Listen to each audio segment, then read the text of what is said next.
Hare Krishna, hello friends, how are you all doing? I hope you all are doing well. This is Ditendra, I'm preacher of Srimad Bhagavad Gita, and today I'm going to talk about what kind of nature we all have to acquire, whether demonic nature or divine nature, because Lord Krishna has talked about divine and demonic both nature. So, what kind of nature and what should we have to contain with our nature, whether desire or expectation? So, the nature without any expectation and desire, these kind of natures are only known as a divine nature.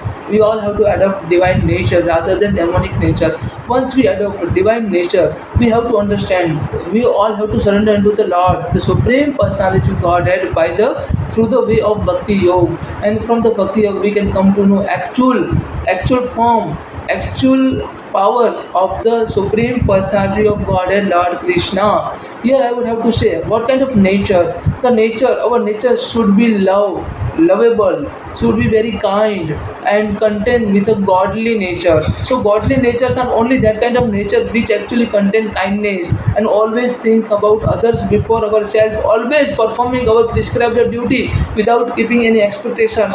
And Rajas, Tamas and Sattva Guna, three gunas are the three mode of the material nature. So what kind of the modes we all have to adopt? First mode is only Sattva Gunas.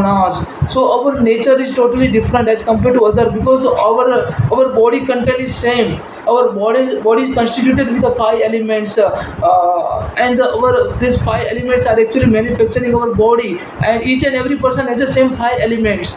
So why we all are having a different nature? Because of our fostering, because of our rearing, because of our bringing up. So because of this particular thing, the atmosphere we acquire from the from our family and from our friends, our nature should be molded like that. So we all have to acquire the nature which actually helpful to the other people, which actually contains sattva gunas. Sattva, rajas and tamas, three gunas are only constituting our nature. Because of the three gunas, each and every person has a different nature and different kind of the thoughts and different kind of the acts. Here Krishna, Vasudeva, Madhusudan, Mukunda, Murari, Kesava, Janardana, Govind, Gopala, Kesava, Madhava here clearly stated the nature should not contain any kind of personal expectation. Tamas and rajogunas, tamas and rajogunas nature are only living for their own self and always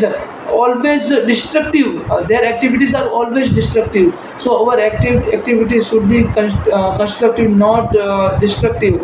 And once we come to know what kind of nature, what kind of behavior, and only our behavior is responsible for our rajoguna, tamaguna and sattva gunas. Three gunas are more or less comprised with each and everything, comprised with means each other, then actually it will constitute our nature.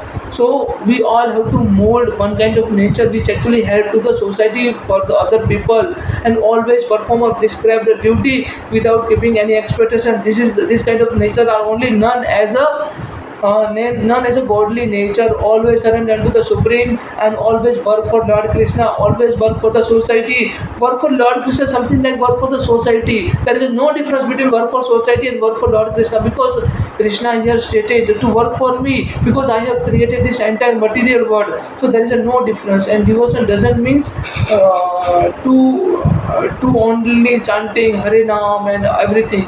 Devotion means we all have to perform a prescribed duty toward the society. We don't have to escape from our duties. We don't have to give up our duties. We all have to perform a prescribed duty without any kind of expectation, desire, because only and only our desire are responsible for material bondage. So I hope you all can understand. If you are having any questions, any doubt, then please kindly put a comment. Thank you so much. Hare Krishna, Jai Sri Radhe.